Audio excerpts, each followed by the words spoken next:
নমস্কার, আমি মৌসুমি শাশুড়ি বৌমার এই চ্যানেলে আপনাদের সকলকে স্বাগত জানাই। আগের একটা ভিডিওতে আপনাদের সাথে শেয়ার করেছিলাম আমি কিভাবে গোপুসোনার সেবা করি। তারপরে আমি বলেছিলাম একদিন আমি ভোলে বাবার সেবাটাও আপনাদের সাথে শেয়ার করব। আজকে হচ্ছে সেই দিন। আমি কিভাবে আমার ভোলে বাবার সেবা করি সেটা আপনাদেরকে দেখাচ্ছি। সকালবেলা উঠে স্নান সেরে ফ্রেশ হয়ে আমি একদম ঠাকুর ঘরে উঠে এসেছি। আজকে সোমবার, তাই প্রথমেই আমি ভোলে বাবাকে ঘি মাখিয়ে স্নান করাবো। ঘি মাখানো হয়ে গেছে। স্নান করানোর জন্য আমি একটা ছোট্ট ঘটিতে একটু দুধ, গঙ্গা জল আর একটু সিদ্ধি মিশিয়ে নিয়েছিলাম। তারপর ভোলে বাবার মাথায় সেটা ঢেলে দিয়ে আমি একটা নরম পাতলা গামছা দিয়ে ভোলে বাবার গাটা পরিষ্কার করে মুছে দিলাম। তারপর ভোলে বাবাকে একটি তামার পাত্রে রেখে স্নানের গঙ্গা জলটা আলাদা করে সরিয়ে রাখলাম। আজকে সোমবার, ভোলে বাবার একটি বিশেষ দিন। সেই জন্য ভোলে বাবাকে স্নান করিয়ে নিজের জায়গায় বসিয়ে একটু আকন্দ ফুলের মালা পরিয়ে মাথায় আতপ চাল দিয়ে প্রার্থনা জানালাম।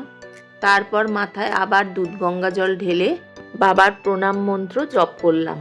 ভোলে বাবা স্নান করানোর জলটা আমি তুলসী গাছের গোড়ায় দিয়ে দিই। বাবার মাথায় যেহেতু লাল ফুল দেয়া যায় না, তাই বেলপাতার সাথে আমি গাছের নীল অপরাজিতা ফুল দিই। আমি আমার বাড়ির গোপুসোনা আর ভোলে বাবাকে বাড়ির অপরাজিতা ফুল দিয়েই পুজো করি।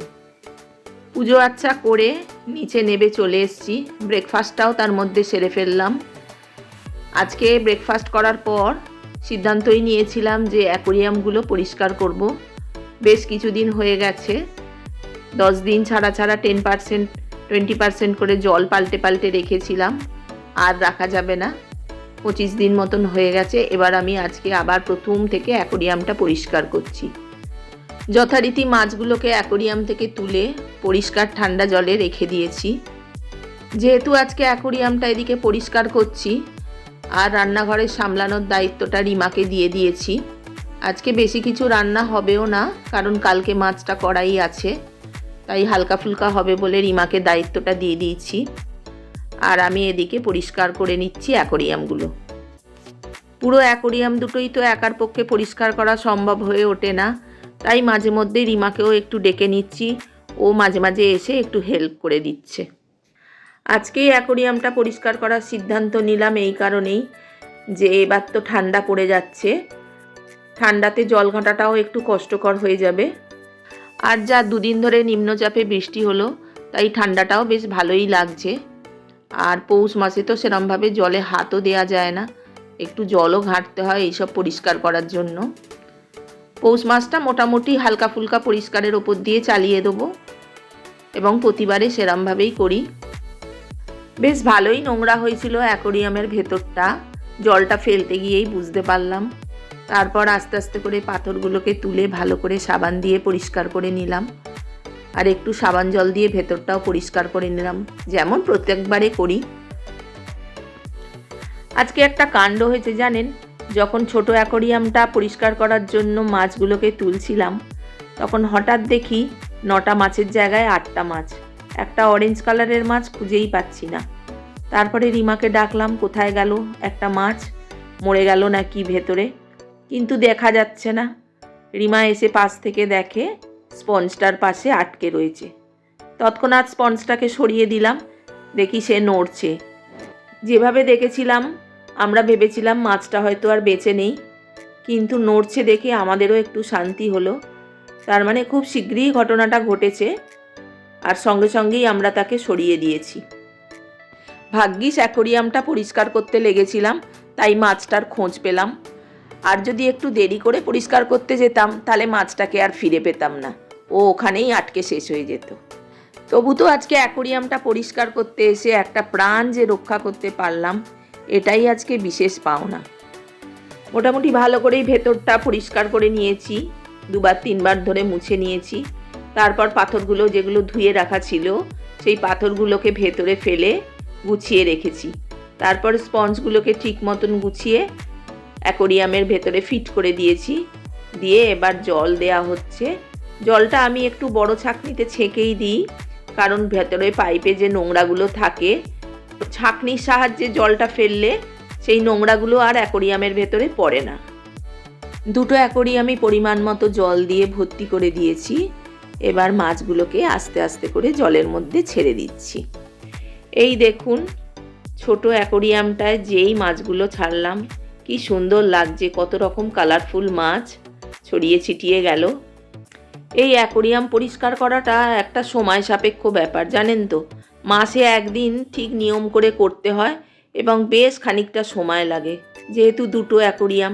কিন্তু অ্যাকোরিয়ামটা পরিষ্কার করার পর জলটা এত স্বচ্ছ আর এত সুন্দর লাগে, তখন আর কষ্টটা কোনো কষ্ট বলেই মনে হয় না। কী যে ভালো লাগে ওদেরকে দেখে, তা বলে বোঝানো যাবে না।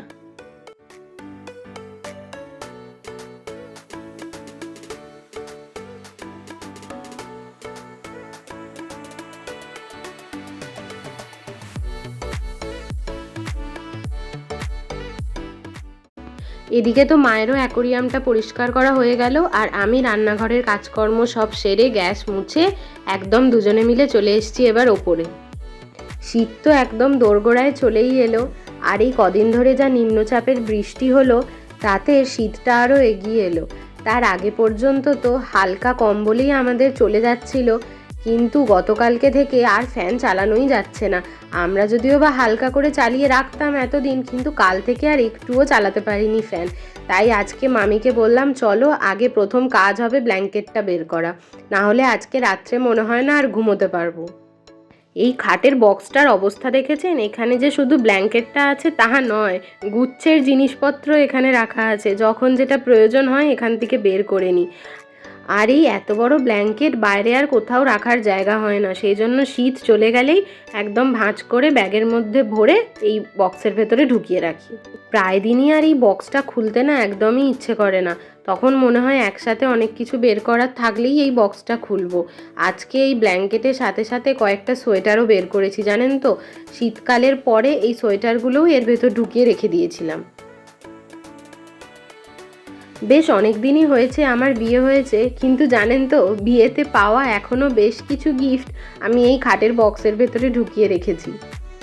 অনেক জিনিসই এখনও ইউজ করা হয়ে ওঠেনি। আজকে এই বক্সের এত জিনিস দেখে মামি আর আমি মিলে সিদ্ধান্ত নিলাম যে একটা প্রেসার কুকার আছে, সেটা এবার বের করে নিই। তাই ডিভানটা বন্ধ করতে গিয়েও আবার খুলে ফেললাম, জানেন তো, ওই প্রেসার কুকারটা বার করার জন্য।